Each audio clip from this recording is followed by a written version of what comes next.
बिस्मिल्लाहिर्रहमानिर्रहीम। अच्छा जी बच्चों, हम लोगों ने अभी सबसे पहले जो चैप्टर स्टार्ट करने जा रहे हैं ये है जी हमारा चैप्टर नंबर 17। बच्चों बहुत ही ज़बरदस्त किस्म का चैप्टर है। ठीक है, चैप्टर नंबर 17 जिसको आप लोगों ने बड़े अच्छे तरीके से गौर से समझना है। अकॉर्डिंग टू स्मार्ट सिलेबस हम लोग इसको पढ़ने जा रहे हैं बच्चों। अकॉर्डिंग टू स्मार्ट सिलेबस, कौन सा सिलेबस? स्मार्ट सिलेबस के मुताबिक।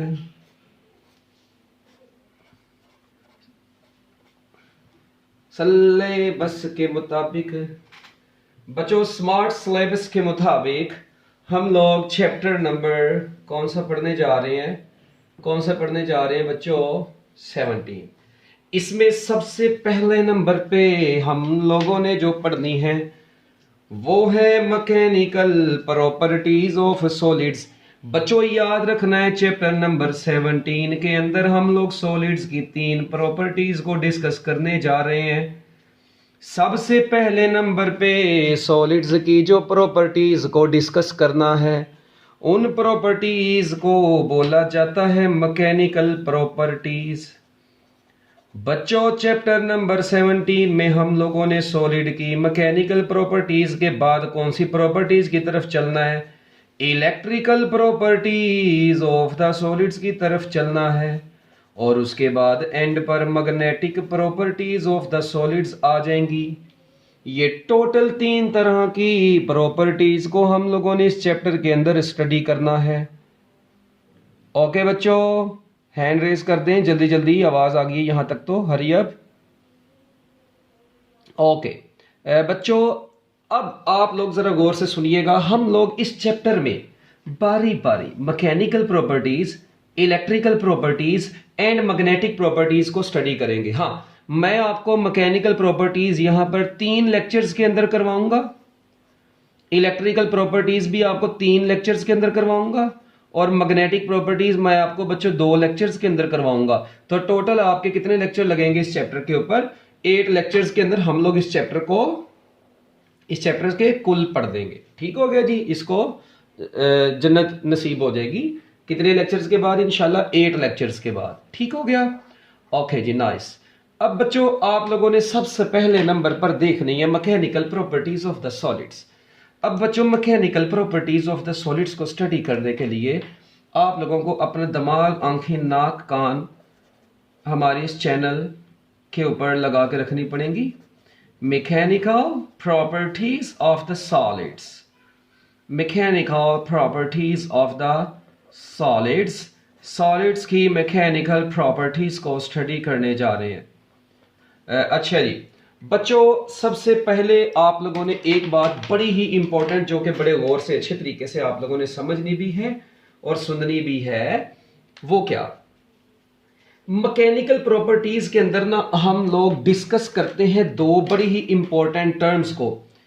एक टर्म है जिसको हम लोग नाम देते हैं बच्चों इलास्टिसिटी का, और एक टर्म है बच्चों हम लोग जिसको नाम देते हैं प्लास्टिसिटी। प्लास्टिसिटी और इलास्टिसिटी ये 2 टर्म्स हैं जो कि हमारे लिए बहुत ही ज्यादा इंपॉर्टेंट हैं। प्लास्टिसिटी और इलास्टिसिटी में अब क्या बच्चों, देखें मेरी बात सुने। आप लोग किसी भी सॉलिड के ऊपर ना फोर्स लगाएं, आप लोग किसी भी सॉलिड के ऊपर बच्चों क्या लगाएं? फोर्स लगाएं। अब जब भी आप लोग किसी सॉलिड के ऊपर फोर्स लगाते हैं, अगर फोर्स लगाने से उस सॉलिड की शेप में चेंज आ जाए या उसके साइज में चेंज आ जाए, ऐसी फोर्स जो किसी भी सॉलिड के ऊपर अप्लाई की और सॉलिड की शेप या साइज में क्या आ गया बच्चों? चेंज आ जाए, हम लोग कहते हैं उस फोर्स को बच्चों हम लोगों ने फिजिक्स की दुनिया में डीफॉर्मिंग फोर्स का नाम दिया हुआ है।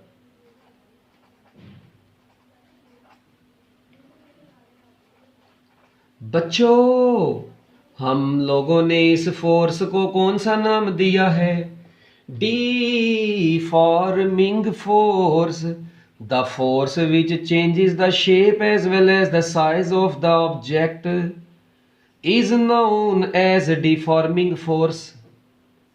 अब सपोज करते हैं आप लोगों ने एक स्प्रिंग है, आप लोगों के पास बच्चों एक क्या है, स्प्रिंग है, ठीक है, ये मैस स्प्रिंग सिस्टम है एक। Let we have a mass spring system when we will apply the force on this mass. हम लोगों ने इस मैस के ऊपर एक पर्टिकुलर फोर्स लगाई। मुझे एक बात बताओ, अगर मैं इस मैस एम के ऊपर एक फोर्स लगाऊंगा, उस फोर्स की वजह से ये स्प्रिंग की लेंथ में चेंज आएगा, क्या इसकी शेप में चेंज आएगा? बिल्कुल आएगा। इसका साइज पहले से बढ़ जाएगा, इसकी लेंथ बढ़ेगी, इसकी शेप, पहले इसका मुंह ज्यादा मोटा था, अब पतला हो जाएगा फोर्स लगाने स्प्रिंग के लूप्स का मुंह। इसका मतलब ऐसी फोर्स जो किसी भी बॉडी की शेप में, उसके साइज में चेंज लेके आती है, उस फोर्स को डीफॉर्मिंग फोर्स बोला जाता है। अब अगर मैं किसी बॉडी के ऊपर डीफॉर्मिंग फोर्स लगाई, इसकी शेप में चेंज आया, अगर मैं अपनी इस फोर्स को अब दोबारा से रिमूव कर दूं, अगर मैं अपनी फोर्स लगाने के बाद अपनी फोर्स को थोड़ी देर बाद रिमूव कर दूं, और अगर ये स्प्रिंग दोबारा अपनी असल पोजीशन पर चला गया, तो वो प्रॉपर्टी जिसकी वजह से कोई भी बॉडी अपनी ओरिजिनल पोजीशन पर वापस जाती है, उस प्रॉपर्टी का नाम क्या होता है? इलास्टिसिटी होता है। मगर सपोज करें यहां पे एक चरसी आया जिसने चरस पी हुई थी बड़ी जबरदस्त किस्म की, उसने ऐसी फोर्स इसके ऊपर लगाई कि ये बेशरम के अंदर इतनी फोर्स लगी कि ये स्प्रिंग का मुंह पहले चिपा था बिल्कुल सीधा ही कर दिया।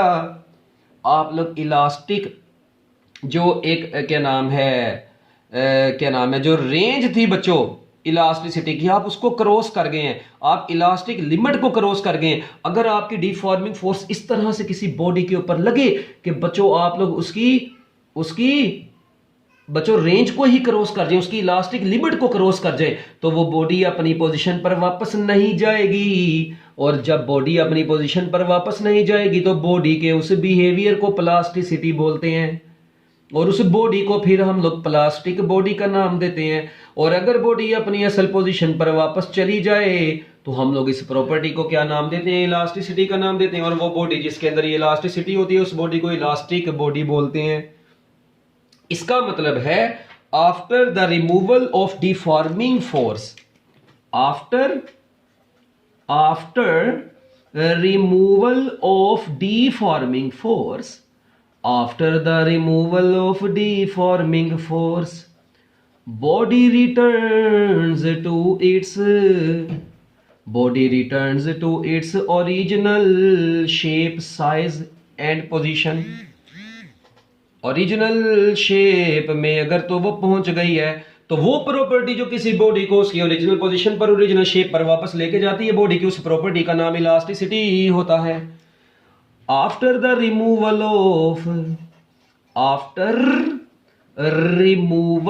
of deforming force, after removal of deforming force, after removal of deforming force, after the removal of deforming force, body does not return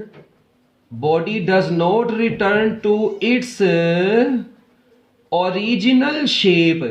बच्चों अगर डिफॉर्मिंग फोर्स को रिमूव करने के बाद बॉडी अपनी ओरिजिनल शेप में वापस नहीं गई तो बॉडी की उस प्रॉपर्टी को हम लोग प्लास्टिसिटी बोलते हैं, और ऐसे बिहेवियर को प्लास्टिक बिहेवियर बोला जाता है। तो ये एक जनरल सी एग्जांपल अभी मैंने आप लोगों को दी है, अभी आगे बहुत सारी एग्जांपल्स और भी आनी है, अभी तो पार्टी शुरू हुई है। अगर गलती से यहां तक आप लोगों को समझ लग गई है तो ब्यूटीफुल हैंड रेज कर दो। क्यों भाई ऑनलाइन वालों चरसी हो, जल्दी जल्दी शाबाश, मिनट लगाओ। अरे अब इतनी देर में बंदा हज कर लेता है, जल्दी जल्दी शाबाश। तो बच्चों किसी भी बॉडी की वो एबिलिटी जिसकी वजह से वो अपनी ओरिजिनल शेप पे वापस जाती है, उस एबिलिटी को हम लोग, उस प्रॉपर्टी को क्या बोलते हैं? इलास्टिसिटी का नाम देते हैं। अब आप लोग अपनी टेक्स्ट बुक के अंदर, क्योंकि हम लोग तो अभी इलास्टिसिटी पढ़े हैं ना, इसको डिफॉर्मेशन और इनसॉलिड्स भी बोलते हैं। तो आप लोग देखें, ये देखें, एक बेचारा एक ना स्फेरिकल बॉल था बच्चों आपके पास, एक ओरिजिनल रबर बॉल है। ये आपके पास बच्चों एक रबर बॉल है इस वक्त। अच्छा, एक यहां पर क्या हुआ भाई, एक फोर्स इधर से लगी हुई, एक इधर से फोर्स ही इतनी लगा दी आप लोगों ने इस चरसी बॉडी के ऊपर, इस रबर बॉल के ऊपर फोर्सेस लगाई आप लोगों ने, ना एक लगाई ना दो लगाई, तुम लोगों ने तरस ही नहीं खाया इसके ऊपर, और बेचारी के ऊपर अन्नेवा फोर्सेस लगा दी। इस फोर्स के लगाने से इस बॉडी की शेप में थोड़ा बहुत तो चेंज आएगा। थोड़ा बहुत नहीं, बेचारी का तो हाल ही बुरा हो जाएगा। ये देखो, ये चिब्बी चुब्बी हो गई।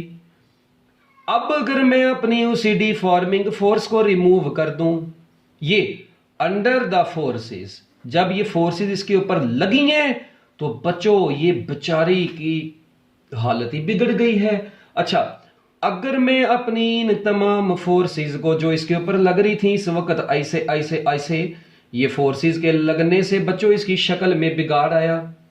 इस शक्ल में जो बिगाड़ आया है उसको डिफॉर्मेशन बोलते हैं। उसे क्या बोलते हैं? डिफॉर्मेशन। और जो फोर्सेस लग रही हैं उनको डिफॉर्मिंग फोर्स बोलते हैं। अगर मैं अपनी इन फोर्सेस को यहां से क्या कर दूंगा? रिमूव कर दूंगा। After the removal of the forces, तो यही रबर बॉल दोबारा अपनी असल शेप में वापस आ गई है। इसका मतलब ये हुआ, अगर फोर्सेस को रिमूव करने के बाद, after the removal of the forces, कौन सी फोर्सेस? Deforming force. अगर डिफॉर्मिंग फोर्स को मैंने रिमूव कर दिया तो बॉडी अपनी ओरिजिनल शेप में दोबारा वापस आ गई है। तो वो प्रॉपर्टी इसके अंदर जो इसको वापस लेके आई है उसको क्या बोलते हैं? इलास्टिसिटी बोलते हैं। एक मजे की बात बताऊं, वो फोर्स जो इसको वापस लेके जाती है ना इसकी पोजीशन की तरफ, आपको पता है बच्चों, वो रीस्टोरिंग फोर्स होती है एक्चुअली। इसका मतलब जब आप लोग किसी बॉडी के ऊपर फोर्स अप्लाई करते हैं, किसी सॉलिड के ऊपर फोर्स अप्लाई करते हैं, तो उसके अंदर रीस्टोरिंग फोर्स आ जाती है। इस रीस्टोरिंग फोर्स की वजह से उस बॉडी के अंदर इलास्टिसिटी आती है। बच्चे कहते हैं सर जी वो कैसे वापस चली जाती है? ओ भाई, जिस तरह स्प्रिंग के ऊपर, इस स्प्रिंग चरसी के ऊपर आप लोगों ने क्या लगाई? एक फोर्स लगाई। इस फोर्स के लगने से आपको पता है इसके अंदर एक रीस्टोरिंग फोर्स आ जाती है। वो रीस्टोरिंग फोर्स की वजह से ये अपनी असल पोजीशन पर वापस जाने की कोशिश करती है। इसका मतलब इलास्टिसिटी के अंदर मेन रोल किसका है? रीस्टोरिंग फोर्स का। ये restoring force basically intermolecular forces की तरह से एक्ट करती है। जिस तरह इंटरमॉलिक्यूलर फोर्स, ये भी मैं आप लोगों को बताता हूं कि इंटरमॉलिक्यूलर फोर्स से क्या मुराद है। यानी मॉलिक्यूल्स के अंदर एक इंटरमॉलिक्यूलर फोर्स जो एक रीस्टोरिंग फोर्स आपकी अप्लाइड फोर्स के ऑपोजिट आती है, आपकी अप्लाइड फोर्स के ऑपोजिट आती है। ये फोर्स बॉडी के अंदर बेसिकली इलास्टिसिटी का सबब बन रही होती है। अगर आपको यहां तक इलास्टिसिटी की थोड़ी बहुत कहानी समझ आ गई है तो जल्दी जल्दी हैंड रेज कर दो, जल्दी जल्दी शाबाश, मिनट लगाओ, मिनट लगाओ। हाँ, ये चीज गुड। बच्चों अब एक बात आप लोग बड़ी मेरी जरा गौर से सुनना है आप लोगों ने। देखें, इसी तरह आप लोग देखें, ये सपोज करते हैं मेरे पास ना ये डिफरेंट सर्कल्स मैं आप लोगों के सामने बनाता हूं। ऐसे किसी क्रिस्टलाइन सॉलिड के अंदर ना बच्चों, क्रिस्टलाइन सॉलिड के अंदर ये एटम्स का ना ओवरऑल इनके सेंटर्स को ऐसे मैं मिला रहा हूं ये बताने के लिए। मतलब देखें इस वक्त ना ये बिल्कुल अनस्ट्रेच्ड, ये एक यूनिट सेल है। आपको पता है ना किसी भी क्रिस्टलाइन सॉलिड के अंदर जो यूनिट सेल्स होते हैं उनकी रेपिटेशन होती है, ठीक है। तो अब अच्छा, अब मैं आप लोगों को ये कहता हूं, जी इस वक्त ये एक यूनिट सेल है। ये क्या है? एक यूनिट सेल है। अच्छा, अब बच्चों ये जो यूनिट सेल है अनस्ट्रेच्ड है इस वक्त, अनस्ट्रेच्ड है इस वक्त। बच्चों क्या है? इस वक्त अनस्ट्रेच्ड है। अच्छा, हम लोगों ने क्या काम किया जी? हम लोगों ने इसके ऊपर फोर्स लगाई और इसका मुंह चिब्बा कर दिया ऐसे। ये देखो, ये बेचारी के ऊपर फोर्स लगी, इसका मुंह चिब्बा हो गया ऐसे। एक फोर्स ऊपर को लगी, एक नीचे को फोर्स लगाई, ऐसे डिफॉर्मिंग फोर्स लगाई। या ऐसे लगा दें, हाँ, या आप लोग ऐसे भी लगा सकते हैं। जरूरी नहीं है कि फोर्स ऐसे ऊपर कोई लगनी है चरसी।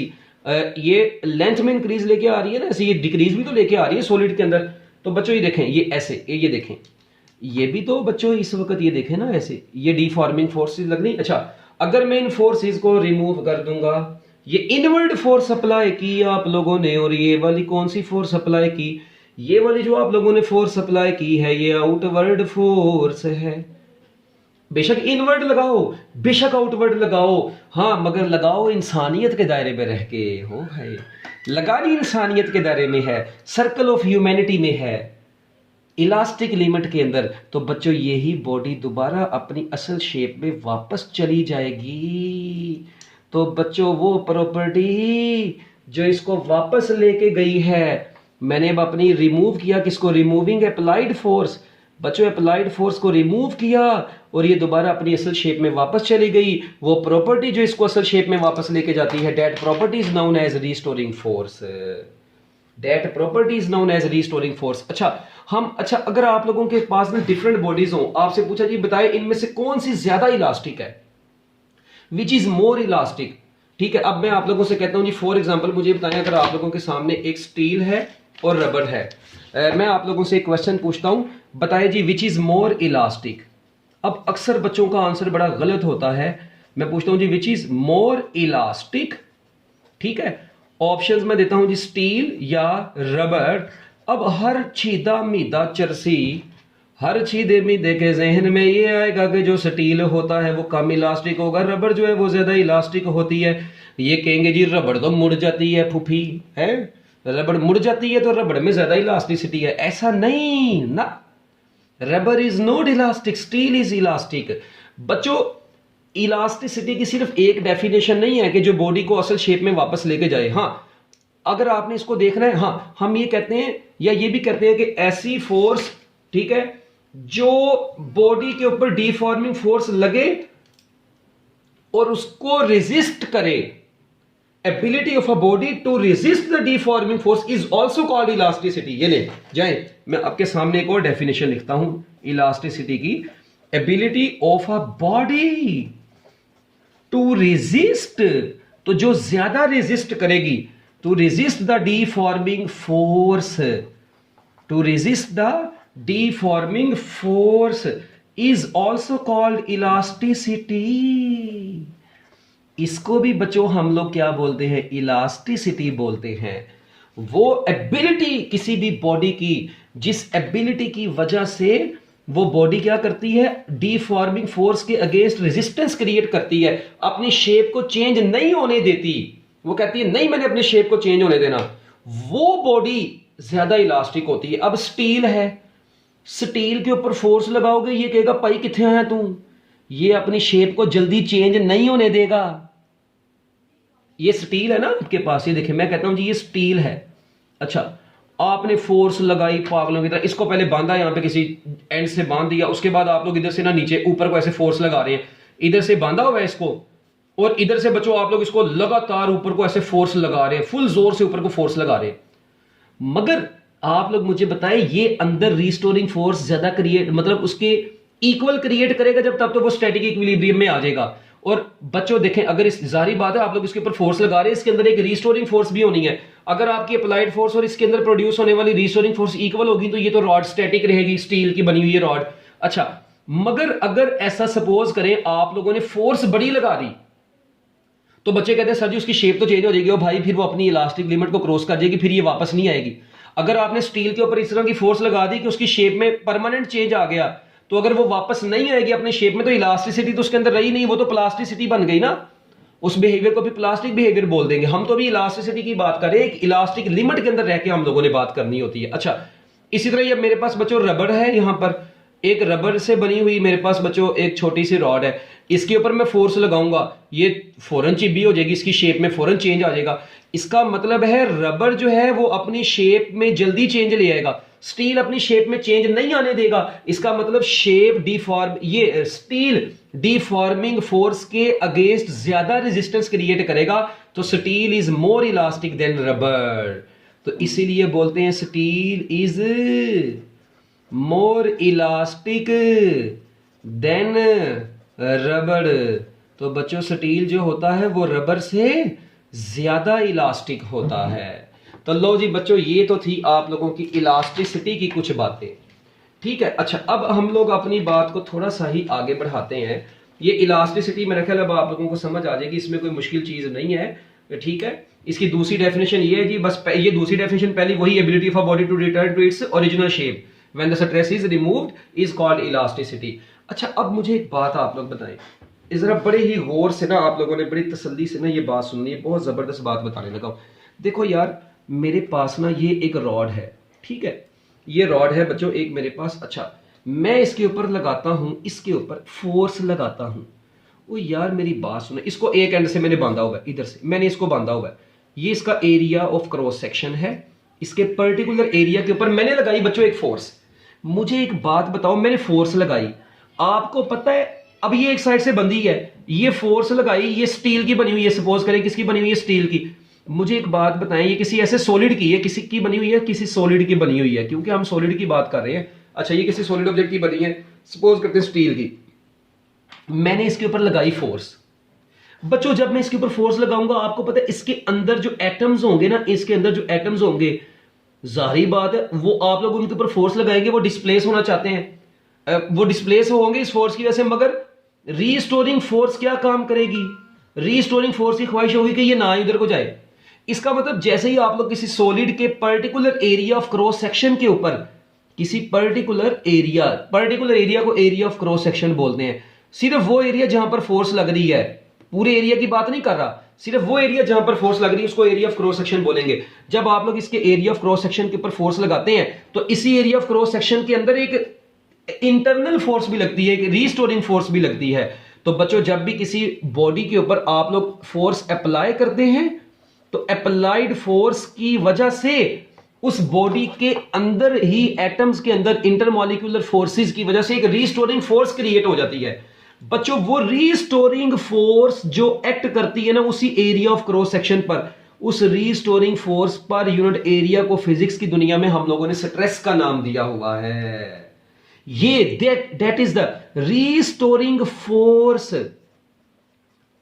बच्चों restoring applied force per unit area को स्ट्रेस नहीं बोलते, रीस्टोरिंग फोर्स इंटरनल फोर्स जो किसी भी सॉलिड के ऊपर लगती है per unit area of cross section, area of cross section. तो बच्चों restoring force per unit area of cross section is called stress. It is represented by sigma in our physics market. तो बच्चों stress को हम लोग किससे represent करते हैं? सिग्मा से रिप्रेजेंट करते हैं। बच्चों किससे रिप्रेजेंट करते हैं? सिग्मा से रिप्रेजेंट करते हैं। तो ये restoring force per unit area होता है जो इंटरनल फोर्स किसी भी सॉलिड के अंदर लगती है। आपकी अप्लाइड फोर्स 99.9 अपने 99% केसेस के अंदर ना बच्चों आपकी अप्लाइड फोर्स और रीस्टोरिंग फोर्स इक्वल ही कंसीडर होती हैं। हाँ, अगर ये इक्वल नहीं होगी तो ऑब्वियस सी बात है बॉडी के अंदर स्ट्रेचिंग आ जाएगी, मगर वो भी फिर आप लोग इलास्टिक लिमिट के अंदर लेके जाएं। हम लोग इस वक्त स्टैटिक इक्विलिब्रियम की बात करें कि फोर्स लगाई मगर इंटरनल फोर्स उसकी शेप में चेंज नहीं आती। वो जो इंटरनल फोर्स इस particular area of cross section पर लगी है उसको फोर्स पर यूनिट एरिया को हम लोग क्या बोलते हैं? स्ट्रेस बोलते हैं। ठीक है, वो भी केस आगे आएंगे। अब आप लोग एक बात का बच्चों बड़ा यहां पर ख्याल रखना है, इसका मतलब आपके पास स्ट्रेस की तो डेफिनेशन आ गई जी। इंटरनल फोर्स या restoring force per unit area is known as stress. ठीक है, अब ये जो स्ट्रेस आप लोगों के पास आया है, ब्यूटीफुल सा स्ट्रेस, ठीक है जी, ये अक्सर लोग इसको अप्लाइड फोर्स कहते हैं ना। Restoring force per unit area of cross section is called stress. ठीक है, अच्छा अब मैं आप लोगों से कहता हूं बच्चों इसका फार्मूला फिर क्या होगा? ये restoring force per unit area generally इसको मैं अगर तो स्टैटिक इक्विलिब्रियम अचीव हुई है तो रीस्टोरिंग फोर्स अप्लाइड फोर्स के बराबर फिर कंसीडर होगी। तो force per unit area usually अक्सर लोग ये भी बोल देते हैं force per unit area is called stress, वो तो प्रेशर भी होता है। तो internal force per unit area को हम लोग स्ट्रेस बोलते हैं। और स्ट्रेस जो है ये वर्ड स्पेसिफाइड है सॉलिड्स के लिए। प्रेशर का लफ्ज जो होता है वो लिक्विड्स और गैसेस के लिए एप्लीकेबल होता है, मगर सॉलिड्स के लिए हमने फोर्स पर यूनिट एरिया को स्ट्रेस का नाम दिया हुआ है, नोट प्रेशर। अब ये देखें इसको प्रेशर, ये internal force per unit area है। ठीक है, जो एक्सटर्नल फोर्स लगती है पर यूनिट एरिया उसको हम लोग प्रेशर बोल देते होते हैं, मगर इंटरनल फोर्स की हम लोग डिस्कशन कर रहे हैं अभी।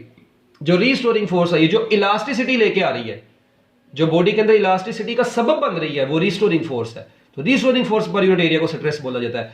अब स्ट्रेस बच्चों फोर्स का यूनिट होता है न्यूटन, एरिया का यूनिट होता है मीटर स्क्वायर, तो ये बन जाएगा न्यूटन पर स्क्वायर मीटर, जिसको हम लोग क्या बोलते हैं? पास्कल भी बोलते हैं। आपको पता होगा इसी को मैं किलोग्राम मीटर पर सेकंड स्क्वायर, और ये पर स्क्वायर मीटर बनेगा। न्यूटन की जगह पर मैं किलोग्राम मीटर पर सेकंड स्क्वायर लिखा, और ये पर स्क्वायर मीटर, तो ये मिलके बन गया किलोग्राम पर मीटर पर सेकंड स्क्वायर। और अगर मैं इसकी डायमेंशंस की बात करूं ml-1 t की पावर -2, तो बच्चों याद रखना ये क्या चीज है? ये इसकी डायमेंशंस है प्रेशर के जैसी ही हैं। इसका मतलब इसके यूनिट्स और इसकी डायमेंशंस प्रेशर जैसी ही हैं। ठीक है। और उसके बाद बच्चों एक जाते जाते कभी जिंदगी में मौका मिला तो आपको बताएंगे स्ट्रेस इज स्केलर। अक्सर लोग इसको स्केलर बोलते हैं, बट मैं इसको बोलूंगा जी ये टेंसर होता है। टेंसर क्या चीज होती है, इसके ऊपर इंशाल्लाह किसी दिन आप लोगों को लेक्चर देंगे, बट आप लोग फिलहाल इसको याद रख लें कि ये टेंसर क्वांटिटी है। ठीक है, ये टेंसर फिजिकल क्वांटिटी होती है। अभी इस टॉपिक को मैं यहां पर फिलहाल नहीं छेड़ रहा।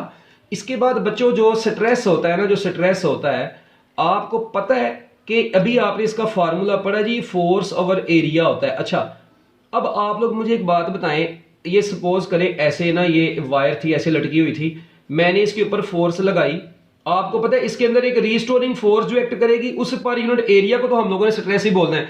मगर मैंने बताया कि रीस्टोरिंग फोर्स और ये फोर्स आपस में क्या है, एक दूसरे के इक्वल होती है मैक्सिमम केसेस में। तो अगर ये इक्वल होगी तो आपको पता है ये फोर्स इस वक्त वेट के बराबर है।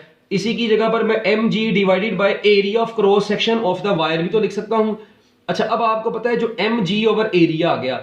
अब मुझे ये बताएं, मैस जो होता है, आपको पता है मैस होता है डेंसिटी इनटू वॉल्यूम। ये g अपनी जगह पर, एरिया अपनी जगह पर। मैस किसके बराबर होता है, डेंसिटी इनटू वॉल्यूम के बराबर भी होता है। अब डेंसिटी, अब वॉल्यूम आगे से फर्दर आपको पता है एरिया इनटू लेंथ भी होता है। ये g अपनी जगह पर और ये a अपनी जगह पर। देखें, पहले मैंने लिखा मैस की जगह पर डेंसिटी इनटू वॉल्यूम, ये लिखा। अब आगे से वॉल्यूम की जगह पर मैंने एरिया इनटू लेंथ लिखा। अब एरिया से कट गया तो बच्चों प्रेशर का एक नया फार्मूला, अपने स्ट्रेस का एक नया फार्मूला आपके पास बच गया, रो जी एल। ये भी हम लोगों ने न्यूमेरिकल्स के अंदर बहुत ज्यादा यूज करना है, इसको भी आप लोग अपने माइंड्स के अंदर रख लेंगे। अच्छा, इसके बाद बच्चों स्ट्रेस जो है ना, स्ट्रेस ये बेशरम बड़ी जबरदस्त किस्म की चीज है। किसी भी बॉडी के ऊपर अगर अप्लाई करें, अगर ये उस बॉडी की लेंथ में चेंज ले आए, अगर स्ट्रेस किसी बॉडी की लेंथ में चेंज लेके आए, अगर स्ट्रेस किसी बॉडी के वॉल्यूम में चेंज लेकर आए, ये मैं आपके एफएससी के लिहाज से बता रहा हूं, और अगर ये स्ट्रेस किसी बॉडी की शेप में चेंज लेकर आ जाए, बच्चों याद रखिएगा फिजिक्स की दुनिया में ऐसा स्ट्रेस जो किसी बॉडी की लेंथ में चेंज लेके आता है, हम लोग ऐसे ब्यूटीफुल स्ट्रेस को फिजिक्स की दुनिया में क्या नाम देते हैं, हम लोग इसको बोलते हैं जी ये टेंसाइल स्ट्रेस है। कौन सा स्ट्रेस कहलाता है जी, टेंसाइल स्ट्रेस कहलाता है। अगर किसी बॉडी के वॉल्यूम में चेंज लेके आए तो बच्चों हम लोग ऐसे स्ट्रेस को वॉल्यूमेट्रिक स्ट्रेस का नाम देते हैं। The stress which changes the volume of the object, the stress which changes the shape of the object is known as shear stress. अरे ओ चरसी लोगो, ऐसा स्ट्रेस जो किसी बॉडी की शेप में चेंज लेके आता है उस स्ट्रेस को हम लोग शियर स्ट्रेस बोलता है। जो किसी बॉडी के वॉल्यूम में चेंज लेके आता है उसको वॉल्यूमेट्रिक स्ट्रेस बोलते हैं, और जो उसकी लेंथ में चेंज लेके आता है उसको टेंसाइल स्ट्रेस बोला जाता है। और ये कौन सी क्वांटिटी है फिजिक्स की मार्केट में, इसको हम लोग टेंसर बोलते हैं। क्यों बोलते हैं कैंसर नहीं चर्सी टेंसर, क्यों बोलते हैं, कैसे बोलते हैं, इसकी कहानी कभी जिंदगी में मौका मिला तो आपको जरूर बताएंगे। इसके बाद एक बात आप लोगों ने जरा कान खोल के मेरी और भी सुननी है, सुनाऊं। ये देखो, इधर इधर देखना जरा, बड़ी बम्ब किस्म की बात आपको बताने लगा हूं। ओ भाई, ये पहला न्यूमेरिकल आप लोग खुद करेंगे। इस न्यूमेरिकल के अंदर आप लोग मुझे एक बात बताओ, स्ट्रेस का फार्मूला आप लोगों के सामने क्या होता है? स्ट्रेस का फार्मूला होता है फोर्स पर यूनिट एरिया। अब आप लोग मुझे एक बात बताए, मैं यहां पर एरिया को, अगर वायर सर्कुलर हो जिसके ऊपर एक्ट कर रही है एरिया ऑफ क्रॉस सेक्शन वो सर्कुलर हो, तो पाई आर स्क्वायर भी तो लिख सकता हूं मैं। 4f ओवर पाई डायमीटर का स्क्वायर भी तो लिख सकता हूं। क्या ख्याल, क्योंकि आर होता है डायमीटर का हाफ, तो d/2 का स्क्वायर लेंगे तो वो d स्क्वायर ओवर 4 होगा। 4 ऊपर आके ठा हो जाएगा। और आपके पास इसको मैं ऐसे भी लिख सकता हूं, f की जगह पर mg, 4mg divided by pi diameter का स्क्वायर। तो ये भी स्ट्रेस का एक ब्यूटीफुल फार्मूला आप लोगों के सामने आ गया है। इसको भी पैक कर लेना है और शापर को डबल कर लेना है। तो लो जी बच्चों, ये आप लोगों के कुछ छोटे छोटे कॉन्सेप्ट थे।